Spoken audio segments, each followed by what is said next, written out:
ডিজিএডুফ্রিতে স্বাগতম তোমাদের। Python with ডিজিএডুফ্রিতে আগের ক্লাসটিতে আমরা ব্রেক স্টেটমেন্টের ব্যবহার শিখেছি। সেই ভিডিওটি তোমরা যদি না দেখে থাকো, ডেসক্রিপশন বক্সের দেওয়া লিঙ্কে ক্লিক করে ভিডিওটি দেখে নিতে পারো।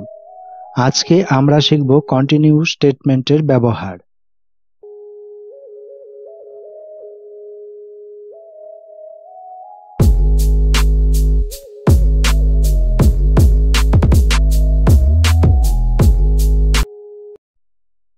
ধরো, প্রোগ্রামে এমন একটি সমস্যা দেওয়া হলো যেখানে কিছু ডেটা আছে এবং তার থেকে নির্দিষ্ট কোনো ডেটাকে স্কিপ করে যেতে হবে।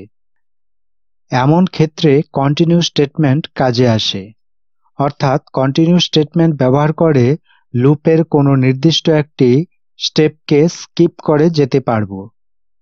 কন্টিনিউ স্টেটমেন্ট ব্যবহার করার প্র্যাকটিক্যাল এক্সাম্পল দিয়ে ব্যাপারটি ক্লিয়ার করে নেওয়া যাক।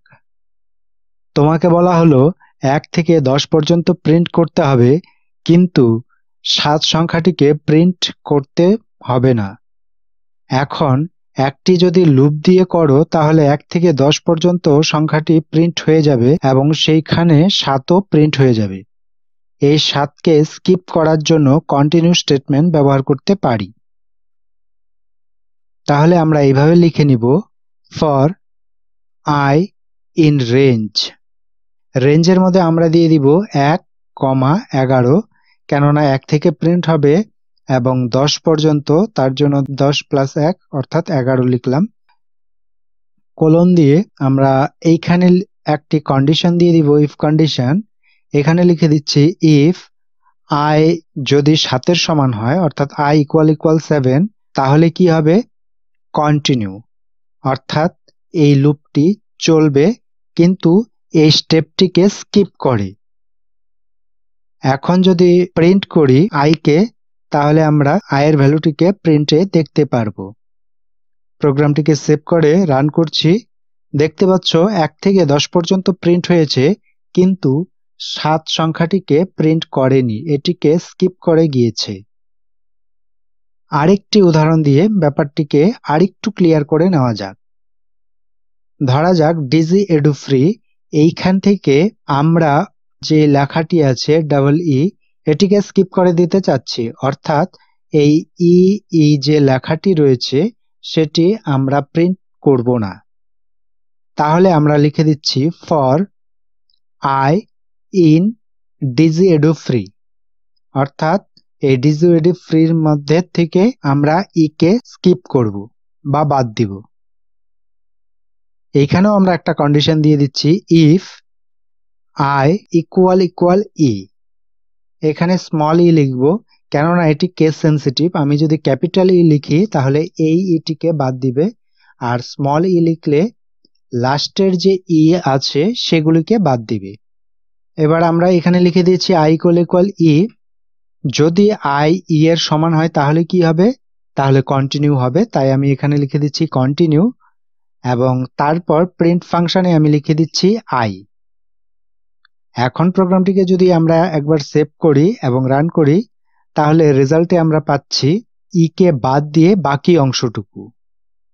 কন্টিনিউ স্টেটমেন্ট আমরা ফর লুপে যেরকম ব্যবহার করতে পারি, হোয়াইল লুপেও একইভাবে ব্যবহার করতে পারি। হোয়াইল লুপেও একটি উদাহরণ দিয়ে দেখে নেওয়া যাক। আমরা 1 থেকে 10 পর্যন্ত সংখ্যাটিকে প্রিন্ট করব, কিন্তু 7 সংখ্যাটিকে বাদ দিয়ে। এটিকেই আমরা হোয়াইল লুপে করে দেখব। তাহলে প্রথমেই আমি একটি ভ্যারিয়েবল ধরে নিচ্ছি I, এবং এর ভ্যালু দিয়ে দিচ্ছি 1। তারপর লিখে দিচ্ছি হোয়াইল I <= 10, অর্থাৎ I যতক্ষণ 10-এর কম বা 10-এর সমান থাকবে ততক্ষণ এই লুপটি চলবে। এখন আমরা একটি কন্ডিশন দিয়ে দিচ্ছি I == 7, অর্থাৎ I যদি 7-এর সমান হয় সেক্ষেত্রে কি হবে? কন্টিনিউ হবে। তাহলে আমি এখানে লিখে দিচ্ছি কন্টিনিউ, কিন্তু তার আগে আমাকে লিখে নিতে হবে I = I+1। তোমরা জানো হোয়াইল লুপে সংখ্যাটিকে বাড়াতে অথবা কমাতে হয়, এটি একা একাই বাড়তে বা কমতে পারে না। তাহলে আমরা I এর মানকে 1 করে বাড়িয়ে দিচ্ছি, সেজন্য লিখে দিচ্ছি I+1 এবং কন্টিনিউ করে দিচ্ছি। যদি i এর ভ্যালু 7 হয় তাহলে কন্টিনিউ হবে, অর্থাৎ এটিকে স্কিপ করবে। তারপর প্রিন্ট হবে। প্রিন্ট ফাংশনে আমি i কে পাস করে দিচ্ছি এবং এইখানে আবার i কে এক এক করে বাড়িয়ে নিতে হবে, তাই আমি লিখে দিচ্ছি i ইকুয়াল i প্লাস 1। এখন প্রোগ্রামটিকে আরেকবার সেভ করছি এবং রান করছি। দেখতে পাচ্ছ 7কে বাদ দিয়ে বাকি সংখ্যাগুলো কিন্তু প্রিন্ট হয়ে গিয়েছে।